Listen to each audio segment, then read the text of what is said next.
అవుపడుతుందా? అవుపడుతుందన్న. Okay. Done. So, ఇది easy access menu కదా! So, ఇప్పుడు మనం లాస్ట్ టైమ్ మనం ఏం చేసాం? మనం ఎస్‌పీఆర్‌ఓ స్క్రీన్‌కి ఎలా వెళ్తాము? ఇప్పుడు మనం ఎస్పీఆర్ వన్ టైప్ ఎస్‌పీఆర్‌ఓ చేసి ట్రాన్సాక్షన్ కోడ్ కొడతాం. బాడీ ఎంటర్ అవుతది. యా సో, డెఫ్ ఇక్కడ మనం ఎంటర్‌ప్రైజ్ స్ట్రక్చర్ ఎన్ని 2 టైప్స్ ఉంది కదా! ఒకటేంటంటే yeah definition enterprise divided into 2 parts. 2 parts. First part ఏంటి డెఫినిషన్, సెకండ్ పార్ట్ ఏంటి అసైన్‌మెంట్. మీరు ఓకే డెఫినిషన్‌లో ఏం చేస్తున్నాము? మనకు ఏ ఆర్గ్ ఎంటిటీస్ కావాలో అవన్నీ డిఫైన్ చేసుకుంటున్నాం. Okay okay. డిఫైన్ చేసిన ఆర్గ్ ఎంటిటీస్ మధ్యలో మన రిలేషన్‌షిప్ పెట్టేది అసైన్‌మెంట్. అంటే ఈ ఆర్గ్ ఎంటిటీ ఇది ఈ ఆర్గ్ ఎంటిటీకి సంబంధించింది అని అన్న, ఇది చెప్పి వాయిస్ కొంచెం బీప్ సౌండ్ వస్తుందన్న. ఒక్కసారి కొంచెం చూడరా. బీప్ సౌండ్ వస్తుందా? అంటే మీరు ఇప్పుడు మనం మాట్లాడుతుంటే వెనకాల ఇంకొక సో, ఇప్పుడు డెఫినిషన్‌లో మనం ఏం చేసాం? ఇండివిడ్యువల్ ఆర్గ్ ఎంటిటీస్ మనం డిఫైన్ చేసాం. మన ఆర్గ్ ఎంటిటీస్ ఓకే డిఫైన్ చేసుకున్న తర్వాత ఏ ఆర్గ్ ఎంటిటీ డిఫైన్ చేసావు? అన్న, అర్థం కాలేదు. ఏ ఆర్గ్ ఎంటిటీ డిఫైన్ చేసావు? అంటే మనం company code, plant, store location define చేసావు. Warehouse. యా ఓకేనా? ఎలాగో స్టోర్ లొకేషన్ అనేది నువ్వు డెఫినిషన్ అనేది నువ్వు అసైన్మెంట్ కూడా చేస్తావు కాబట్టి ప్లాంట్ కింద అని. Okay, fine. సో, ఇప్పుడు నాకు సంధ్యాకి క్వశ్చన్ ఏంటంటే ప్లాంట్ అంటే ఏంటి?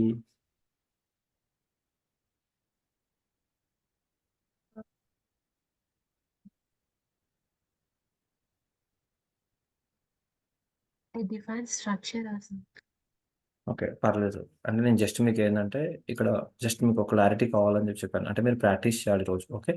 సో, ఇప్పుడు నేను ఓకే నెక్స్ట్ టైమ్ ప్రాక్టీస్ చేసుకోండి. సో, ఇప్పుడు నేను ఏంటంటే ఇప్పుడు అసైన్మెంట్లోకి వచ్చాను. అసైన్మెంట్లోకి వచ్చిన ఓకే కంపెనీ కోడ్ కంపెనీకి అసైన్ చేస్తున్నాము. మన కంపెనీ కోడ్ ఏంటి? టీఏటీఏ. టిఏటిఎస్ టిఏటిఎస్ టాటా టాటా మనం ఆల్రెడీ అసైన్ చేసాము. ఓకే. టాటాకి ఈ కంపెనీ కోడ్ అంటే కంపెనీ అంటే group of companies. Company code అంటే దాని యొక్క బియు అనమాట. ఇప్పుడు for example Reliance group of companies ఉంది. Reliance Industries. Reliance Industries okay కింద ఏమొస్తాయి? రిలయన్స్ పెట్రోలియం వస్తుంది. తర్వాత రిలయన్స్ రిటైల్, ఇవన్నీ అట్లా డిజిటల్ డిఫరెంట్ ఉంది కదా! సో, వాళ్ళది యా ఏంటంటే వాళ్ళది డిఫరెంట్ సబ్సిడరీస్ అనమాట ఇవన్నీ. అంటే బియూస్ కదా! డిఫరెంట్ బియూస్. సో, అట్లా. ఓకే సో, దాన్ని కంపెనీ కోడ్ అంటాము. తర్వాత దాని పైన ఉండేది పేరెంట్‌ని కంపెనీ గ్రూప్ ఆఫ్ కంపెనీస్ అంటాం. సో, ఇప్పుడు మనము అన్ని ఫైనాన్షియల్ ట్రాన్సాక్షన్స్ కంపెనీ కోడ్ ఏందంటే all financial transactions will happen at company code level. ఓకేనా? ఓకే అంటే ఎనీ ఫైనాన్షియల్ పొద్దున ఫర్ ఎగ్జాంపుల్ నువ్వు బ్యాలెన్స్ షీట్ రిపోర్ట్స్ కానీ, ఫైనాన్షియల్ స్టేట్మెంట్స్ ఏమైనా తీయాలన్నా కానీ కంపెనీ కోడ్ లెవెల్‌లో తీసుకుంటాం. తర్వాత కంపెనీ గ్రూప్ ఆఫ్ కంపెనీస్ లెవెల్‌లో తీసుకోవచ్చు. కానీ ఇంకా బెటర్ ట్రాన్స్‌పరెన్సీ కోసం అని చెప్పేసి కంపెనీ కోడ్ లెవెల్‌లో తీసుకుంటాం. సో, నా పాయింట్ ఏంటంటే okay company code is mandatory not company. Okay. So, ఇది ఎఫ్ఐ వాళ్ళు చూసుకుంటారు. దానికి మనకు సంబంధం లేదు. సో, ఇప్పుడు నెక్స్ట్ వచ్చేది ఏంటంటే మన నెక్స్ట్ ఏంటి? మన కంపెనీ కోడ్‌ని ప్లాంట్‌కి అసైన్ చేసుకోవాలి. సో, ఇప్పుడు మనకేంటంటే ఇది లింక్ మనము ఒక కంపెనీ కోడ్ ఒక బియూ కింద డిఫరెంట్ మ్యానుఫ్యాక్చరింగ్ గాని డిపోస్ ఉండొచ్చు. సో, నాకు ఈచ్ అండ్ ఎవ్రీ ప్లాంట్‌ని మనం ప్లా ప్లాంట్‌ని మనం ఏ కంపెనీ కోడ్ సంబంధించిందని చెప్పేసి ఇక్కడ అసైన్ చేసుకుంటున్నాం. సో, ఆల్ ద ప్లాంట్ ఏంటి? Inventory transactions, all the material movements happens at the plant level కదా! All the material movements, and even inventory is maintained at plant level, and the valuation area is done at the plant level. So, మనం ఇక్కడ మనము మన company కోడ్‌ని ఇప్పుడు for example మనదేంటి? టాటా. టాటా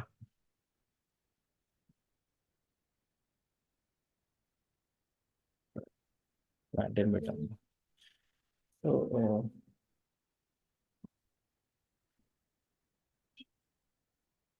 ఇది టాటా పెట్టాము. సో, ఇప్పుడు నేను ఇక్కడ ఆల్రెడీ వేసాను. సో, ఇక్కడ మనకేంటంటే ఈ టాటాకి ఈ ఈ ప్లాంట్ ఈ కంపెనీ కోడ్ అని చెప్పేసి ఉంది. కొన్ని సిట్యుయేషన్స్ ఏంటంటే ఒక ప్లాంట్ మల్టిపుల్ కంపెనీ కోడ్స్‌కి లింక్ అయి ఉండొచ్చు కదా!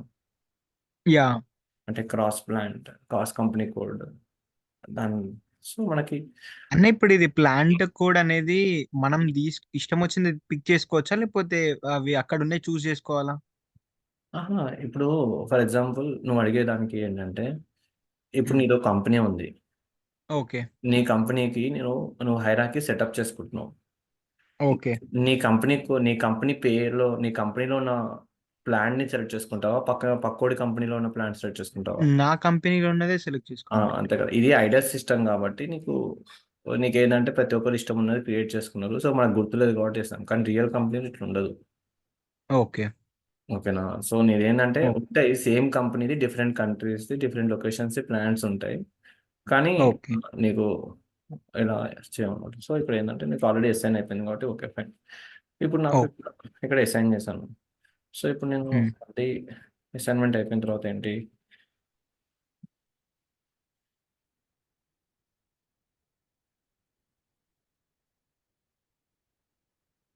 ఆహా! ఇది వేరే కంపెనీ కోడ్‌కి అసైన్ ఓకే ఫైన్.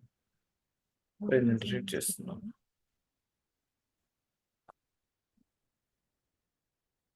అంటే మనం ఇది కాపీ యాజ్ చేసినాం కదా! కాపీ యాజ్ చేసినప్పుడు ఇట్లా ఇచ్చిందనమాట. సో, ఇప్పుడు మన దానికి అసైన్ చేసుకుందాం. ఓకే. హ్మ్. సో, ఇక్కడ వచ్చిన తర్వాత బ్యాక్ వచ్చింది. తర్వాత నువ్వేం చేస్తున్నావు తర్వాత? మనం ఇక్కడ వేర్ హౌస్‌ని మనం ఎలాగో ఇక్కడ స్టోర్ లొకేషన్ మనం డెఫినిషన్ అప్పుడే మీరు అబ్జర్వ్ చేస్తుంటే డైరెక్ట్‌గా స్టోర్ లొకేషన్ డైరెక్ట్ డెఫినిషన్ నుండి మీకు ప్లాంట్ కింద పెట్టేస్తావు. హ్మ్. ఇప్పుడు స్టోర్ లొకేషన్ డెఫినిషన్ ఉంది కదా! ఇప్పుడు మెయింటైన్ స్టోర్ లొకేషన్ ఉంటే డైరెక్ట్ ప్లాంటే ఎంటర్ చేస్తున్నాం. సో, ఈ ప్లాంట్ కింద నీకు కావాల్సిన స్టోర్ లొకేషన్. అసలేంటి store location is nothing but virtual division of the plant. అంటే how you store the okay. అంతే కదా! ఓకే. సో, ఇది S4లో ఇలా అడిషనల్ ఫీల్డ్ వచ్చింది. కానీ అంతకుముందు ఈ అడిషనల్ ఫీల్డ్ లేకుండా వ్యాలిడిటీ. మీకు అంతకుముందు లాస్ట్ టైమ్ చెప్పాను కదా! 3PL కేస్‌లో గాని కొన్నిసార్లు ఏందంటే స్టోరేజ్ లొకేషన్ మనకి ఎప్పుడైనా ఈ ప్లాంట్ లెవెల్‌లో మెయింటైన్ చేసిన అడ్రెస్ మనకి హ్మ్. లీగల్ డాక్యుమెంట్‌లో వస్తది. అంటే డెలివరీ అడ్రెస్ కింద. ఓకే. సో, కొన్నిసార్లు ఏందంటే సేమ్ ప్లాంట్ కింద డిఫరెంట్ స్టోర్ లొకేషన్స్‌కి డిఫరెంట్ అడ్రెస్ ఉండొచ్చు. So, storage okay. లొకేషన్ లెవెల్‌లో అడ్రెస్ మెయింటైన్ చేయాలంటే ఇక్కడ సెలెక్ట్ చేస్తాం. ఇది నార్మల్ కామన్ కేస్ ఏంటంటే 3PL కేస్‌లో వస్తది యాక్చువల్‌గా. హ్మ్. ఓకే. 3PL అంటే థర్డ్ పార్టీ లాజిస్టిక్స్ ఆ సిట్యుయేషన్‌లో వస్తది. సో, అది ఓకే. డిఫరెంట్ టాపిక్ మనం అప్పుడు డిస్కస్ చేయొచ్చు.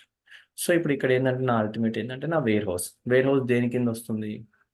నా ప్లాంట్ స్టోరేజ్ లొకేషన్ కింద వేర్ హౌస్ నేను అసైన్ చేసుకుంటాను. అంతే కదా! హ్మ్. హ్మ్. సో, నా వేర్ హౌస్ ఇంతవరకు ఇది లేదు. ఓకే. ఓకే. టాటా. సో, నా ప్లాంట్ సారీ జీ టాటా కదా!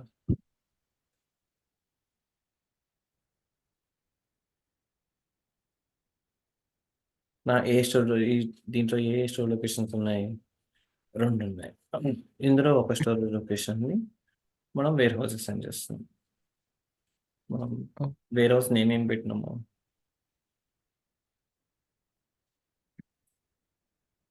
టీ80 టాటా.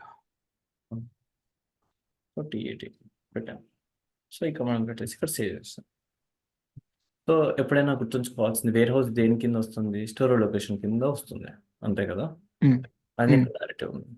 అంతే కదా!